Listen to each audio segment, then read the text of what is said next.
verdadera, sino con la sabiduría, independientemente de los placeres, de las tristezas, de los temores y de todas las demás pasiones. Mientras que, sin la sabiduría, todas las demás virtudes que resultan de la transacción de unas pasiones con otras no son más que sombras de virtud, virtud esclava del vicio, que nada tiene de verdadero ni de sano. La verdadera virtud es una purificación de toda suerte de pasiones. La templanza, la justicia, la fortaleza y la sabiduría misma son purificaciones, y hay muchas señales para creer que los que han establecido las purificaciones no eran personajes despreciables, sino grandes genios que desde los primeros tiempos han querido hacernos comprender por medio de estos enigmas que el que vaya al Hades sin estar iniciado o purificado será precipitado en el fango, y que el que llegue allí después de haber cumplido con las expiaciones será recibido entre los dioses, porque, como dicen los que presiden en los misterios, muchos llevan el tirso, pero son pocos los inspirados por Baco, y estos en mi opinión no son otros que los que han filosofado bien.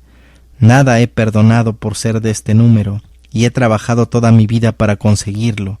Si mis esfuerzos no han sido inútiles y si los he alcanzado, espero en la voluntad de Dios saberlo en este momento.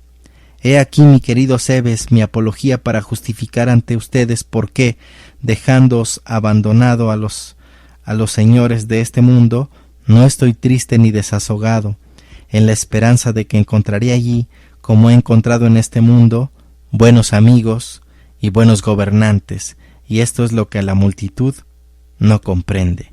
Pero estaré contento si he conseguido defenderme con mejor fortuna ante ustedes que ante mis jueces atenienses. Después de que Sócrates hubo hablado de esta manera, Cebes, tomando la palabra, le dijo: Sócrates, todo lo que acabas de decir me parece muy cierto.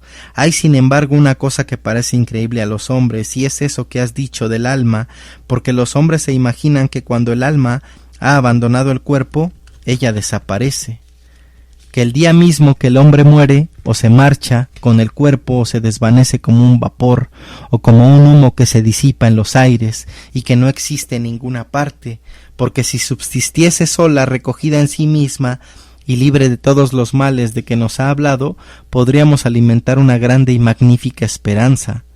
Sócrates, la de que todo lo que has dicho es verdadero, pero que el alma vive después de la muerte del hombre, que obra, que piensa. He aquí puntos que quizá piden alguna explicación y pruebas sólidas.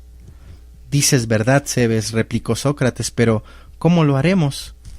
¿Quieres que examinemos estos puntos en esta conferencia? Tendré mucho placer en oír lo que piensas sobre esta materia, Sócrates. No creo, repuso Sócrates, que cualquiera que nos escuche, aunque sea un autor de comedias, pueda echarme en cara que me estoy burlando y que hablo de cosas que no nos toquen de cerca. Ya que quieres, examinaremos la cuestión. Preguntémonos por lo pronto si las almas de los muertos están o no en el Hades. Según una opinión muy antigua, las almas al abandonar este mundo van al Hades, y desde allí vuelven al mundo y vuelven a la vida después de haber pasado por la muerte. Si esto es cierto y los hombres después de la muerte vuelven a la vida, se sigue aquí necesariamente que las almas están en el Hades durante este intervalo, porque no volverían al mundo si no existiesen.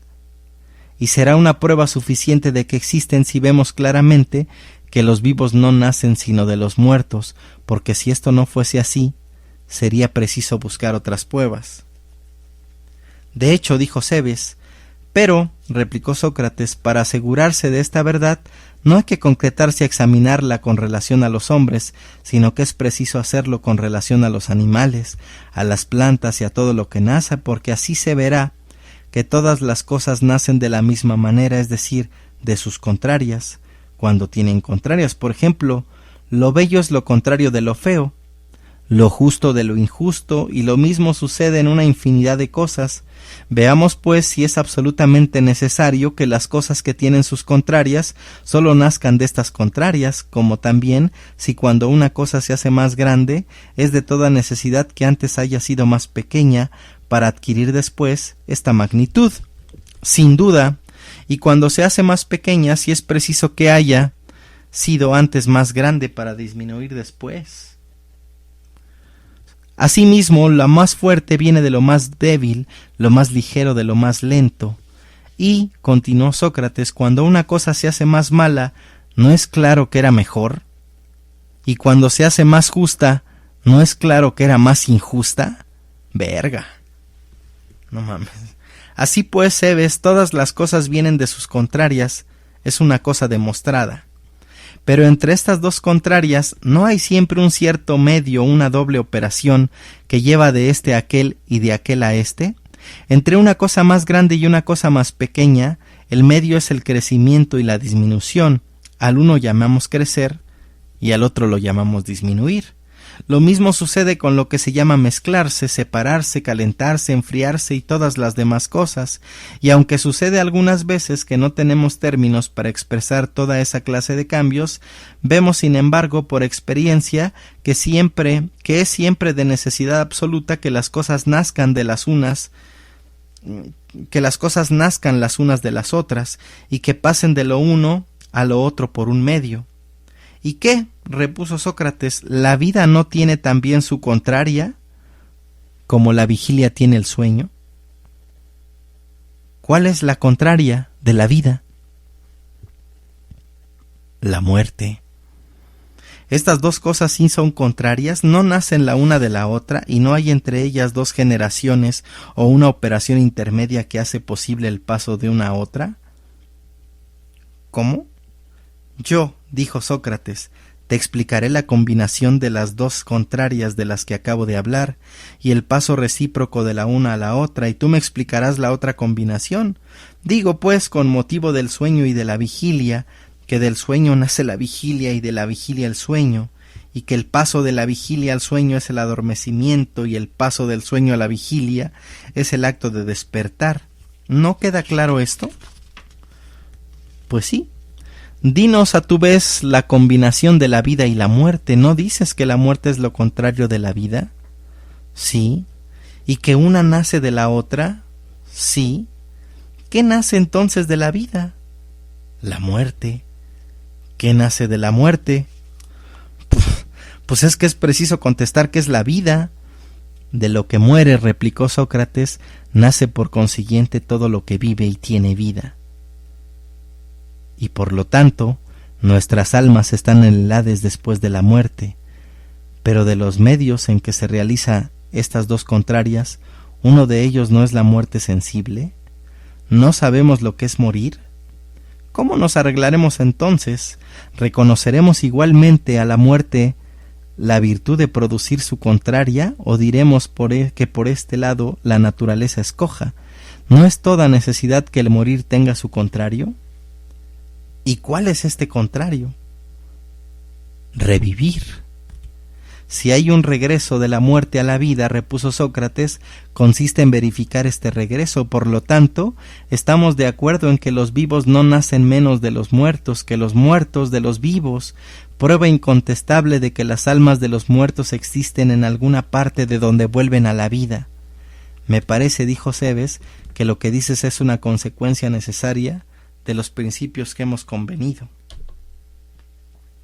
Me parece, Cebes, que no sin razón nos hemos puesto de acuerdo sobre este punto, examinándolo por ti mismo.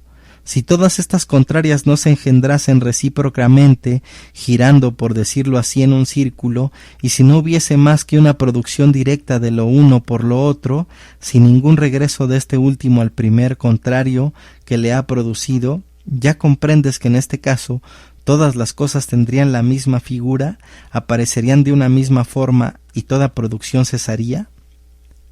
¿Qué dices, Sócrates? No es difícil comprender lo que digo. Si no hubiese más que el sueño y no tuviese lugar el acto de despertar producido por él, ya ves que entonces todas las cosas nos representarían verdaderamente la fábula de Endimión, y no se diferenciaría en ningún punto, porque la sucedería lo que a Endimión, estarían sumidas en el sueño. Si todo estuviese mezclado, sin que esta mezcla produjese nunca separación alguna, bien pronto se verificaría lo que enseñaba Anaxágoras: todas las cosas estarían juntas. Asimismo, mi querido Cebes, si todo lo que ha recibido la vida llegase a morir, y estando muerto permaneciera en el mismo estado, o lo que es lo mismo no reviviese, no resultaría necesariamente que todas las cosas concluirían al fin, y que no habría nada que viviese. Porque si de las cosas muertas no nacen las cosas vivas, y si las cosas vivas llegan a morir, ¿no es absolutamente inevitable que todas las cosas sean al fin absorbidas por la muerte? También me parece a mí, Cebes, que nada se puede objetar de estas verdades y que no nos hemos engañado cuando las hemos admitido, porque es indudable que hay un regreso a la vida, que los vivos nacen de los muertos y que las almas de los muertos existen, que las almas buenas libran bien y que las almas malas libran mal.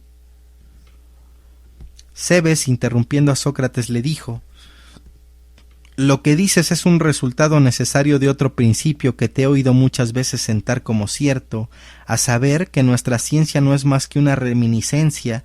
Si este principio es verdadero, es de toda necesidad que hayamos aprendido en otro tiempo las cosas de que nos acordamos en este, y esto es imposible si nuestra alma no existe antes de aparecer bajo esta forma humana. Esta es una nueva prueba de que nuestra alma es inmortal. Simias, interrumpiendo a Cebes, le dijo: ¿cómo se puede demostrar este principio? Recuérdamelo, porque en este momento no caigo en ello. Hay una demostración muy preciosa, respondió Cebes, y es que todos los hombres, si se les interroga bien, todo lo encuentran sin salir de sí mismos, cosa que no podría suceder si en sí mismos no tuvieran las luces de la recta razón. En prueba de ello no hay más que ponerle delante figuras de geometría u otras cosas de la misma naturaleza, y se ve patentemente esta verdad. Si no te das por convencido con esta experiencia, Simias, replicó Sócrates, mira si por este otro camino asientes a nuestro parecer.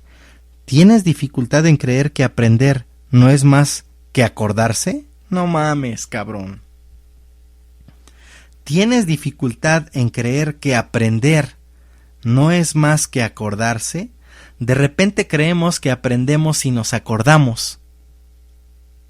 De repente pensamos o estamos así educados que una buena memoria hace un buen aprendizaje.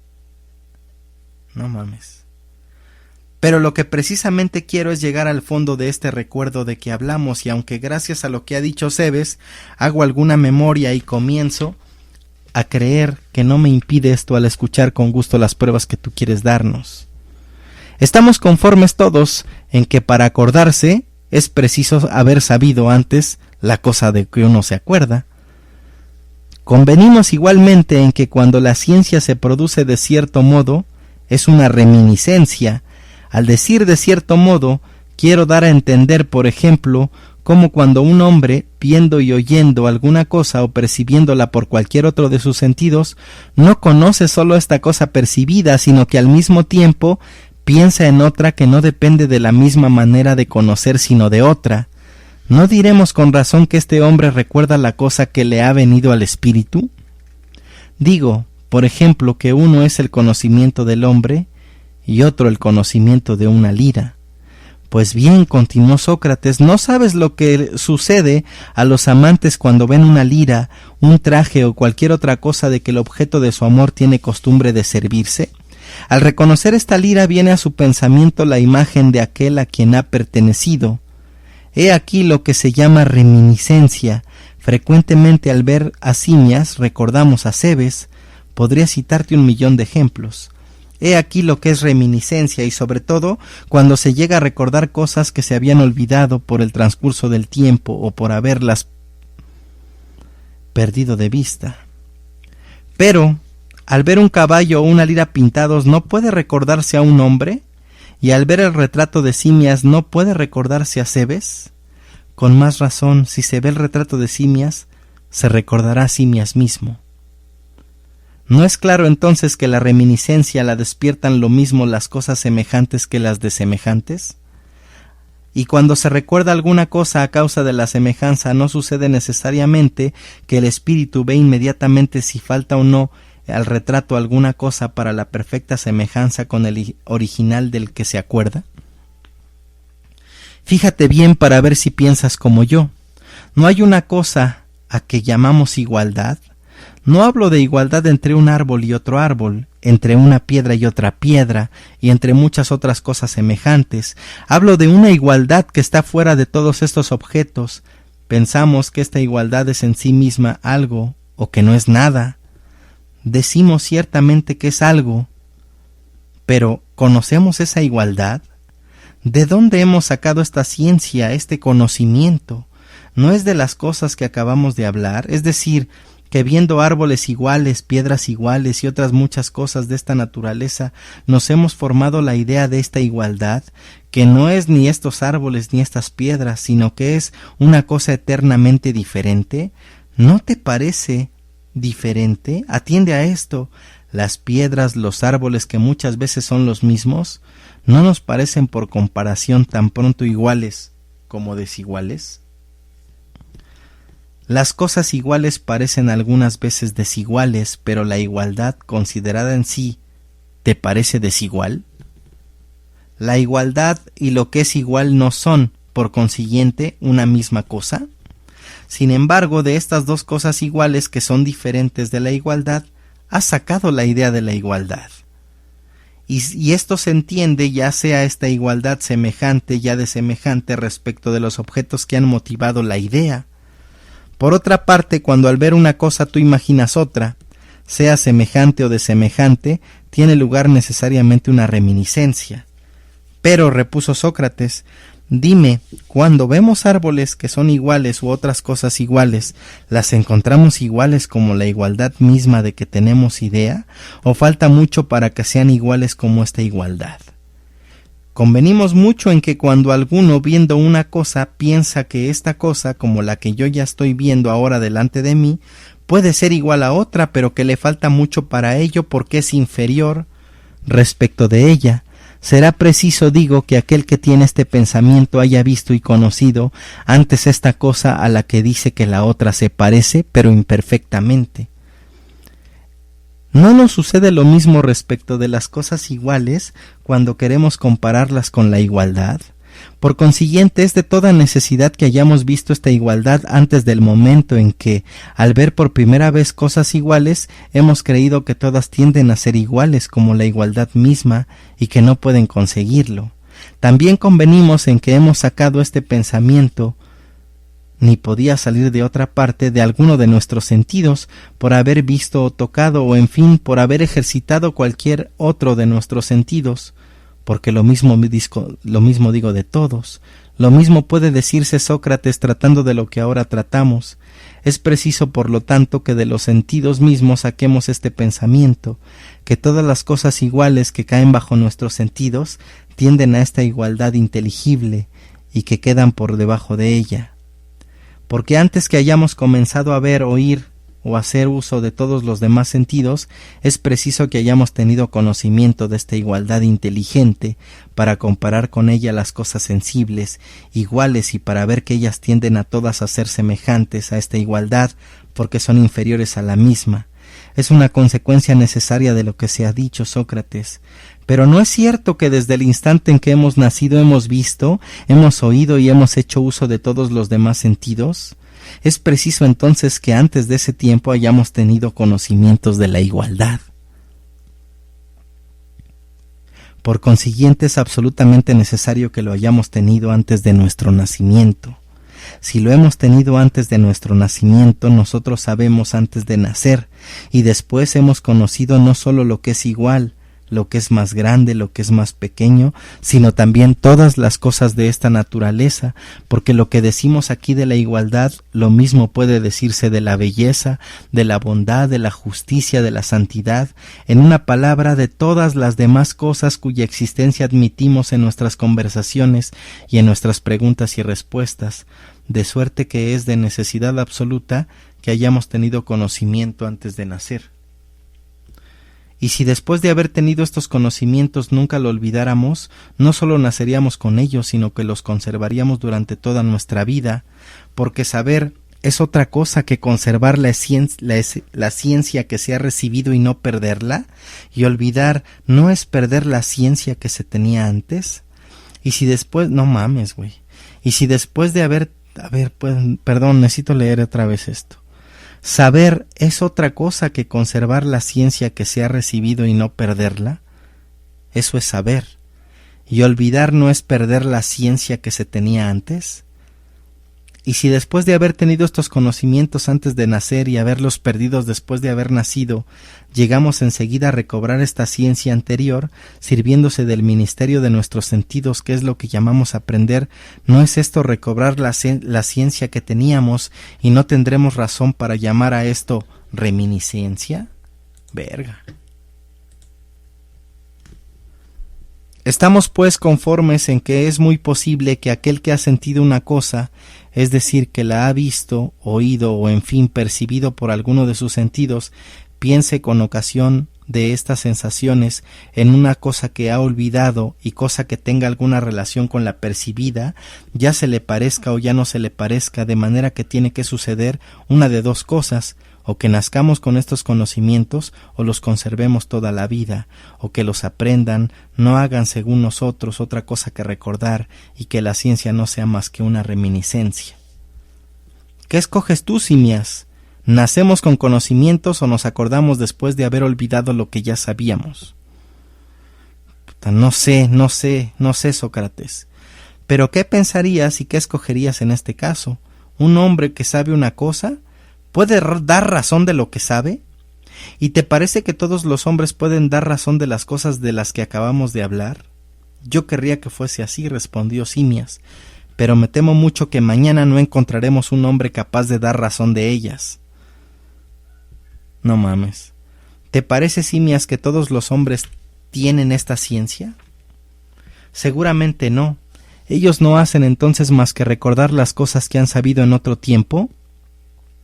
¿Pero en qué tiempo han adquirido nuestras almas esta ciencia? ¿Por qué no ha sido después de nacer? ¿Ha sido antes de este tiempo? Por consiguiente, Simias, ¿nuestras almas existían antes de este tiempo? Antes de aparecer bajo esta forma humana, y mientras estaban así, sin cuerpos, ¿ellas sabían? A menos que digamos, Sócrates, que hemos adquirido los conocimientos en el acto de nacer, porque esta es la única época que nos queda. Sea así, mi querido Simias, replicó Sócrates, pero ¿en qué otro tiempo lo hemos perdido? Porque hoy no los tenemos según acabamos de decir. ¿Los hemos perdido al mismo tiempo que los hemos adquirido? ¿O puedes tú señalar otro tiempo? No, Sócrates, no me había dado cuenta de que nada significa lo que he dicho. Es preciso, pues, hacer constar, Simias, y todas estas cosas que tenemos continuamente en la boca, quiero decir lo bello, lo justo y todas las esencias de este género, existen verdaderamente, y que si referimos todas las percepciones de nuestros sentidos a estas nociones primitivas como a su tipo, que encontramos desde luego nosotros mismos, digo que es absolutamente indispensable, que así como todas estas nociones primitivas existen, nuestra alma haya existido igualmente antes que naciésemos, y si estas nociones no existieran, todos nuestros discursos son inútiles. ¿No es esto incontestable? ¿No es igualmente necesario que si estas cosas existen, haya también existido nuestras almas antes de nuestro nacimiento, y que si aquellas no existen, tampoco debieron existir estas? Esto, Sócrates, me parece igualmente necesario e incontestable, y de todo este discurso resulta que antes de nuestro nacimiento nuestra alma existía, así como estas esencias de que acabas de hablarme, porque yo no encuentro nada más evidente que la existencia de todas estas cosas, lo bello, lo bueno, lo justo, y tú me lo has demostrado suficientemente. Y Cebes, dijo Sócrates, ¿por qué es preciso que Cebes esté persuadido de ello? Yo pienso, dijo Simias, que Cebes considera tus pruebas muy suficientes, aunque es el más rebelde de todos los hombres, para darse por convencido. Sin embargo, supongo que lo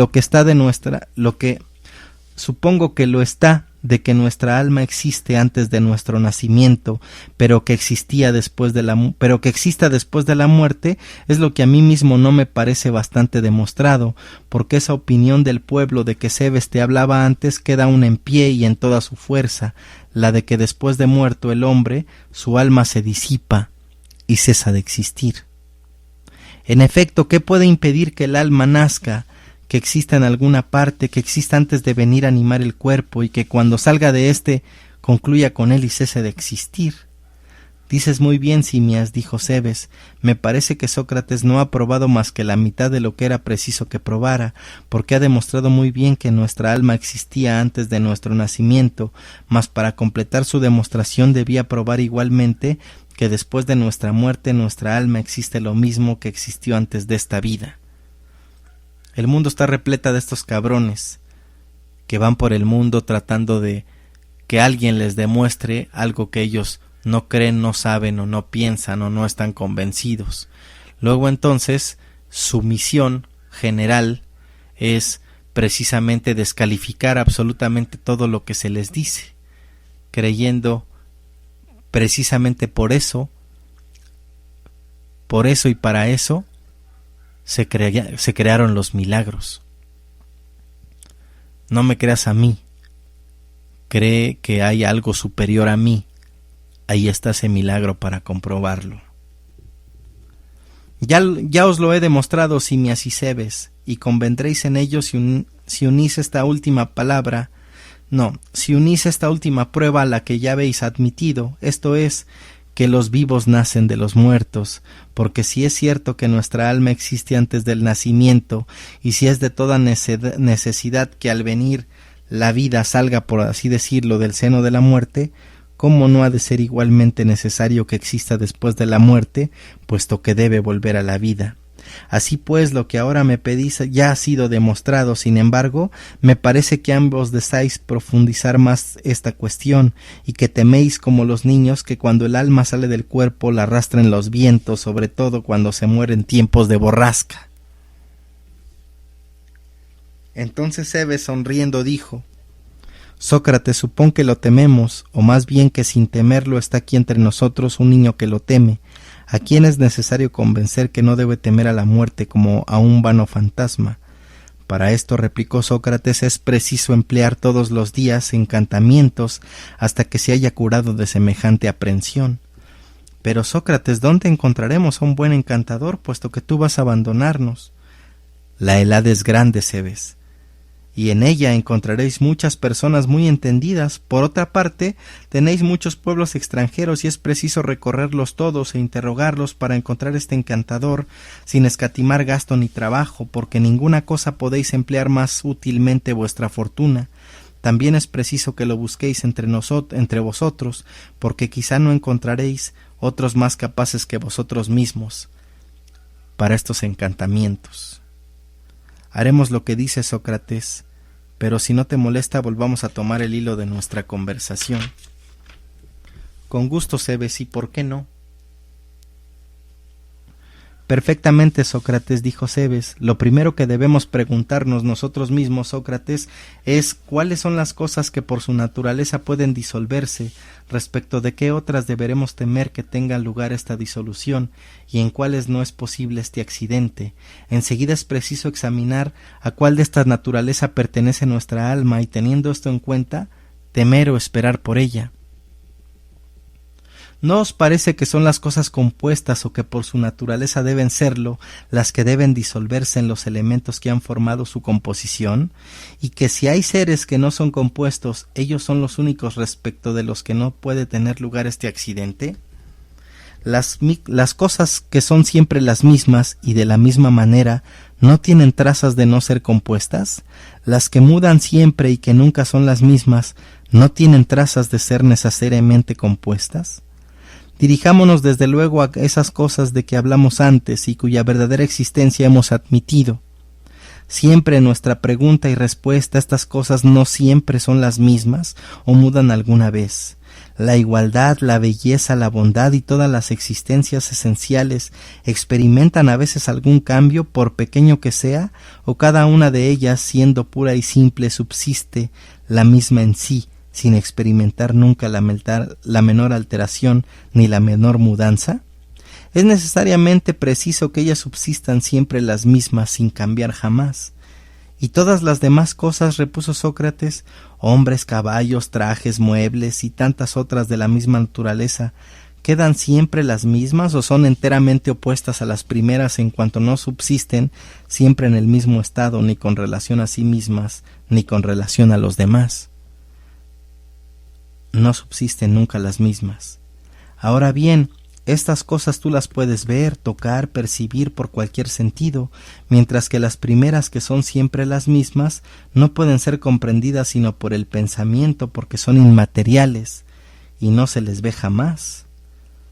¿Quieres, continuó Sócrates, que reconozcamos dos clases de cosas? Las unas invisibles y las otras inmateriales, estas siempre las mismas, aquellas en un cambio continuo. Veamos pues, ¿no somos nosotros un compuesto de cuerpo y alma? ¿Hay otra cosa en nosotros? ¿A cuál de estas dos especies diremos que nuestro cuerpo se conforma o se parece? Todos convendrían en que a la especie visible. ¿Y nuestra alma, mi querido Cebes, es visible o invisible? Visible no es, por lo menos a los hombres.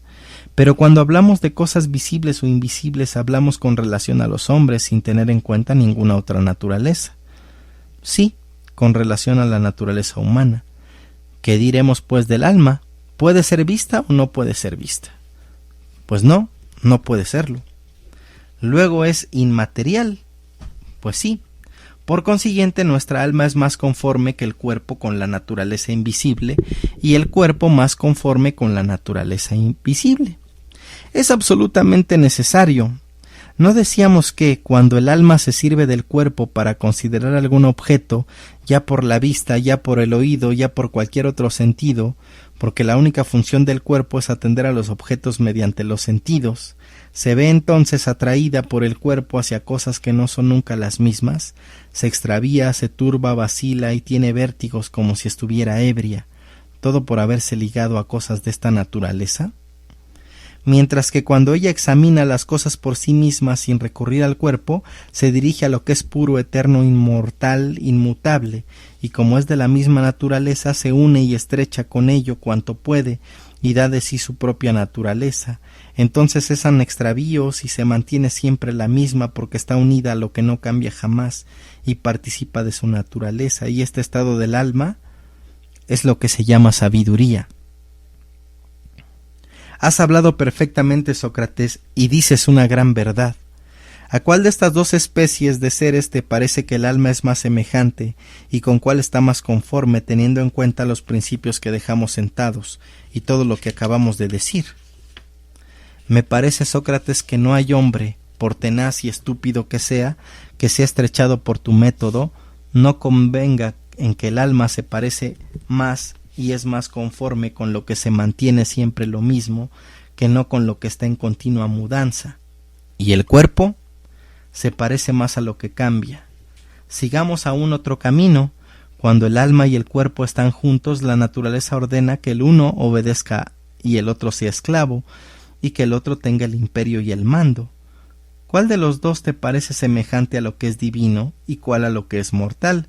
¿No adviertes que lo que es divino es lo único capaz de mandar y de ser dueño, y lo que es mortal es natural que obedezca y sea esclavo?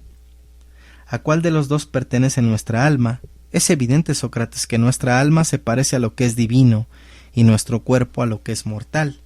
Mira pues, mi querido Cebes, si de todo lo que acabamos de decir no se sigue necesariamente que nuestra alma es muy semejante a lo que es divino, inmortal, inteligible y simple e indisoluble, siempre lo mismo y siempre semejante a sí propia, y que nuestro cuerpo se parece perfectamente a lo que es humano, mortal, sensible, compuesto, disoluble, siempre mudable y nunca semejante a sí mismo, ¿podremos alegar algunas razones que destruyan estas consecuencias y que hagan ver que esto no es cierto? Siendo esto así, ¿no conviene al cuerpo la disolución y el alma pertenecer siempre indisoluble o en un estado poco diferente? Pero observa que después que el hombre muere, su parte visible, el cuerpo que queda expuesto a nuestras miradas, que llamamos cadáver y que por su condición puede disolverse y disiparse, no sufre por lo pronto ninguno de estos accidentes, sino que subsiste entero bastante tiempo y se conserva mucho más si el muerto era de bellas formas y estaba en la flor de sus años, porque los cuerpos que se recogen y embalsaman como en Egipto duran eternos un número indecible de años, y en aquellos mismos que se corrompen hay siempre partes como los huesos y los nervios y otros miembros de la misma condición que parecen, por así decirlo, inmortales. ¿No es esto cierto? Y el alma, este ser invisible que marcha a un paraje semejante a ella, paraje excelente, puro, invisible, esto es, a los infiernos, cerca de un Dios lleno de bondad y de sabiduría, y a cuyo sitio espero que mi alma volará dentro de un momento, si Dios lo permite. Un alma semejante y de tal naturaleza se habrá de disipar y anonadar apenas abandone el cuerpo, como lo creen la mayor parte de los hombres.